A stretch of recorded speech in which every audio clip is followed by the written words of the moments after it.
ओम गणेशाय नमः। ओम नमः शिवाय। मैं निखिल ज्योतिष आचार्य आप सभी का मेरे चैनल पर पुनः स्वागत करता हूं। आशा करता हूं कि आप सभी स्वस्थ होंगे। महादेव की कृपा आप सभी पर सदैव बनी रहे।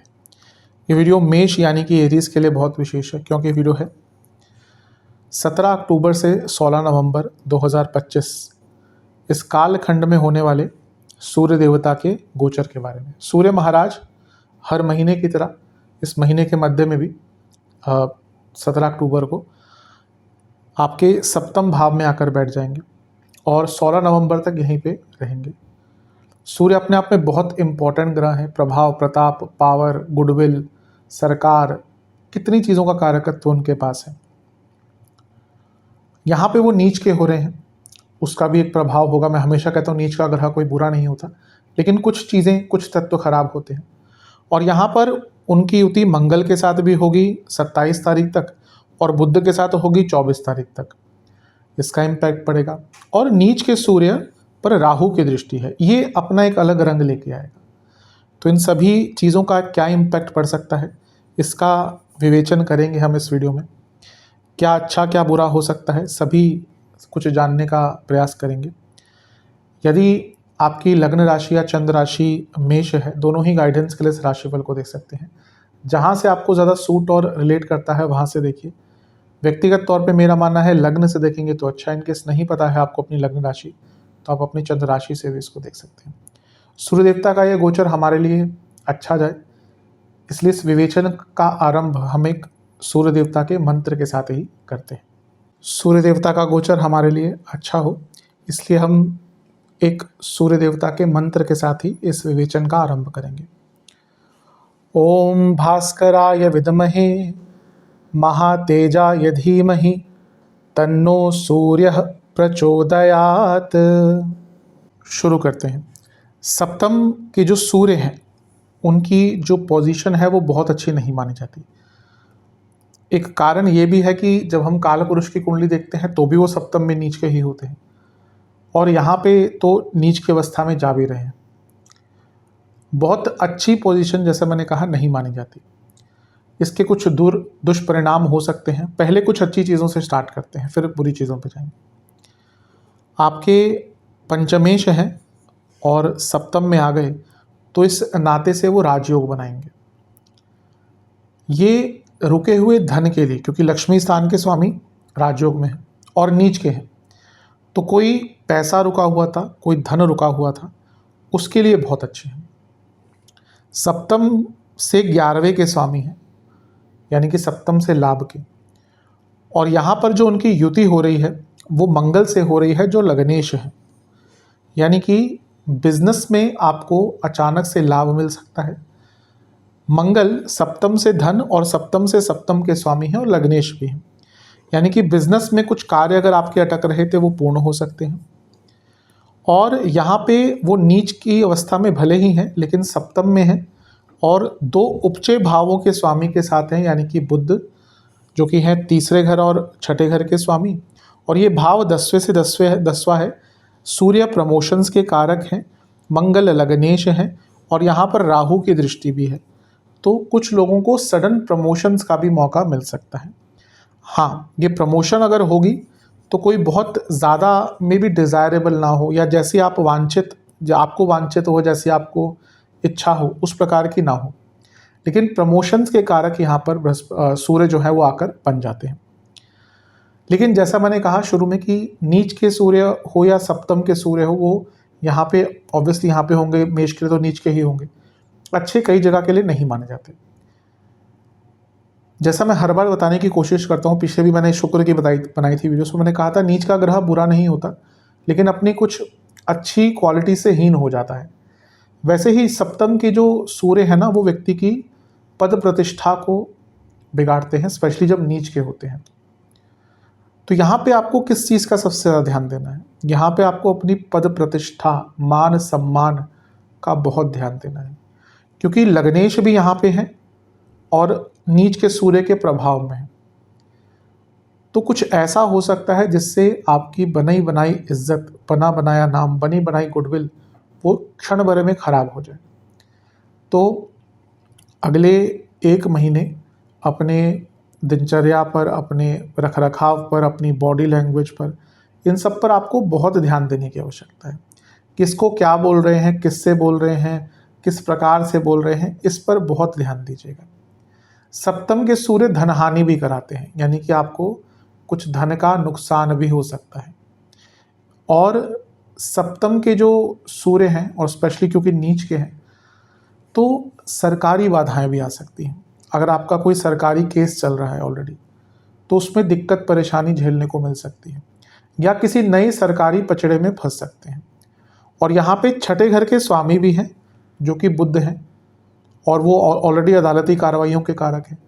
तो जब सरकारी बाधा आई तो कभी कभी होता है कि अदालतों के चक्कर भी काटने पड़ते हैं। तो यहाँ पे आपको बहुत ज़्यादा केयरफुल रहना है कि किसी सरकारी कार्य में, किसी अथॉरिटी के कार्य में, किसी पुलिस के कार्य में, क्रिमिनल एक्टिविटीज़ में आप लिप्त ना हो जाए, या कहीं आपका नाम ना आ जाए।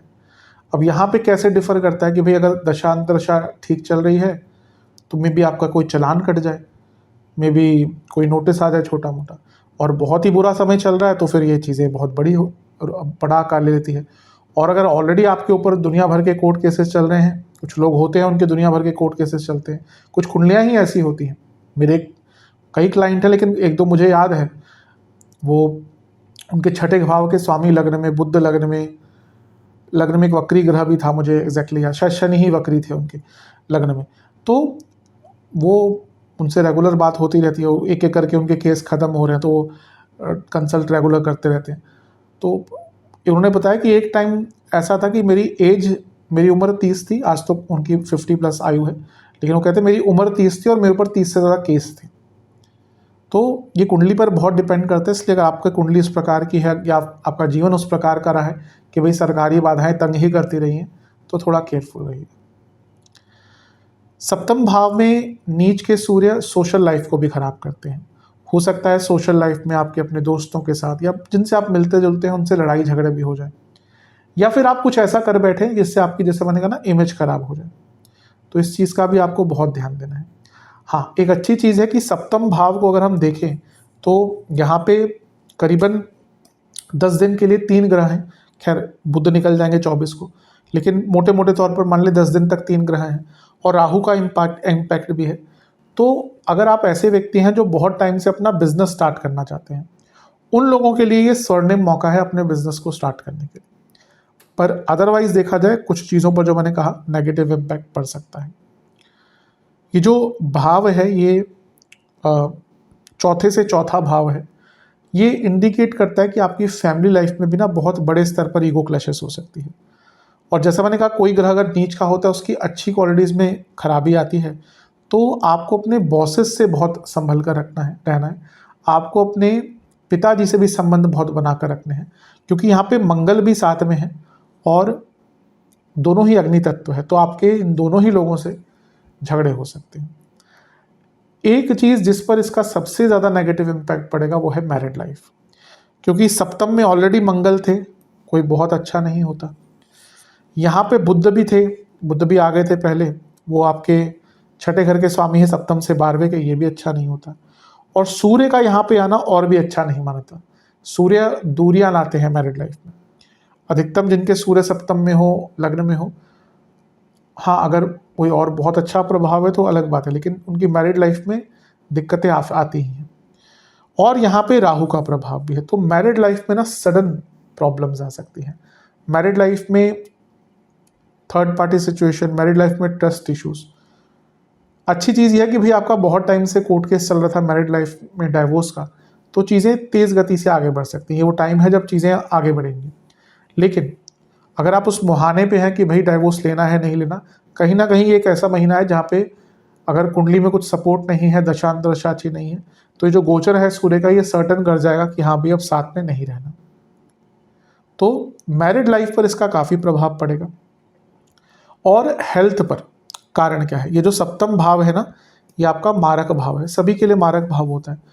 तो यहाँ पे लग्नेश भी हैं मंगल, और बुध भी हैं जो रोग भाव के स्वामी, और राहु का यहाँ पे देखना, यानी कि सडन हेल्थ इश्यूज आ सकते हैं, इवन इंजरीज का भी योग बनता है। राहु के प्रभाव की अगर हम बात करें सूर्य पर, बहुत अच्छा नहीं माना जाता, क्योंकि सूर्य कहीं ना कहीं राहु और केतु के साथ अनकंफर्टेबल होते हैं, साथ में हो या दृष्टि हो। तो यहाँ पे ना फिर से मैं कहूँगा कि आप 1 महीने एटलीस्ट जो बोल रहे हैं ना उसको तोलिएगा। बिना तोले मोले कुछ भी बोला ना आपने, बहुत बहुत दिक्कत आएगी। और जीवन के हर एरिया में, करियर हो, बिजनेस हो, लव लाइफ, मैरिड लाइफ, हर एरिया में प्रॉब्लम आएगी। जहाँ तक स्टूडेंट्स की बात है, क्योंकि पंचमेश है, ध्यान बहुत भटकेगा। टाइम बुरा नहीं है लेकिन ध्यान भटकेगा, क्योंकि नीच के भी हो गए, मंगल की ऊर्जा भी है, राहु का भ्रम भी है और बुध की चंचलता भी है। तो स्टूडेंट्स को बहुत ज़्यादा ध्यान देना है। और सबसे बड़ी बात है, ये सारे ग्रह मिलकर लग्न को देखेंगे। इसमें से मंगल और सूर्य अग्नि तत्व है, मेष अग्नि तत्व है, तो एग्रेशन बहुत रहेगा। वैसे भी होता है थोड़ा मेष वालों में, लेकिन यहाँ पे आउट ऑफ कंट्रोल रहेगा। और इतने सारे ग्रहों का लग्न को देखना, जिसमें से एक रोग भाव का खुद स्वामी है और एक खुद रोग का कारक है। एक मंगल है जो लग्नेश तो है लेकिन अष्टमेश भी है, और एक ग्रह नीच का, और ये राहु से प्रभावित है, यानी कि सेहत बिगड़ सकती है। अब सेहत की हमने बात कर ली है इतनी, तो क्या इम्पैक्ट आ सकता है? हड्डियों की प्रॉब्लम, बीपी की प्रॉब्लम, हार्ट की प्रॉब्लम, स्किन डिसऑर्डर्स और साइकोलॉजिकल डिसऑर्डर्स। ये ऐसी चीज़ें हैं जो तंग करेंगी। थोड़ी इंजरीज का भी योग बन रहा है। तो इन सब चीज़ों पर विचार कीजिएगा। जो अच्छा है उसका लाभ उठाइए, जो बुरा है उससे बचिए। अब कुछ उपाय की तरफ चलते हैं। उपाय की बात कर लेते हैं। ये उपाय आपको एक ही बार करना है। एक पात्र में जल, कुछ गुलाब की पंखुड़ियाँ, अक्षत मिलाकर सूर्य देवता को अर्पण करें। फिर महादेव को आपको लाल चंदन और अक्षत ये मिलाकर तिलक लगाना है। गुड़ का भोग लगाना है महादेव को, या हो सके तो गुड़ के किसी मिठाई का भोग लगाइएगा। आपको ओम शरण्याय नमः, ओम शरण्याय नमः इस मंत्र का 108 बार जाप करना है। सूर्य देवता का मंत्र है। और शिव गायत्री मंत्र का भी आपको 108 बार जाप करना है। हाँ, एक घी का दिया और एक तिल के तेल का दिया भी आपको अर्पण करना है। ये उपाय कर लेंगे तो अवश्य जो सूर्य देवता का गोचर होगा अच्छा इम्पैक्ट देगा। आशा करता हूँ कि वीडियो काम आएगी। चैनल पर नए हैं, सब्सक्राइब कीजिए, वीडियो को लाइक कीजिए। मिलता हूँ आप सभी से अगली वीडियो में, तब तक के लिए ओम नमः शिवाय।